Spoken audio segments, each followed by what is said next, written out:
Welcome to the Slop Farm. Enjoy the video. You start by targeting the dataset and table you will query. This avoids wandering. Once you have project and dataset selected, open the query editor or your client. Next, write a minimal select to validate schema. Select asterisk from project. Dataset. Table limit 10. This first step checks permissions and column names so subsequent logic is accurate. Make sure to switch SQL dialect to standard SQL. This prevents unexpected behavior when using functions or nested fields. Once the schema is validated, you construct the core query. Start by selecting only required columns and apply where filters early to cut scan data and cost. When your logic grows, factor repeated steps into a with clause so you can read and test pieces independently.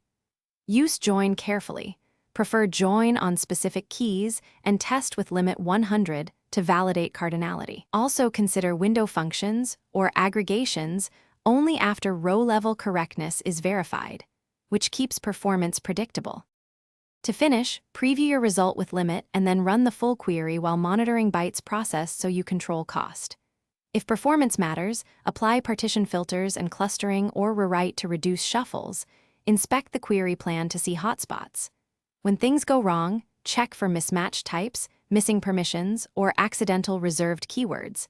These are common. If a query times out or costs spike, break it into smaller steps or materialize intermediate results with Create Table as select. Thanks for watching. Consider subscribing if we helped you today.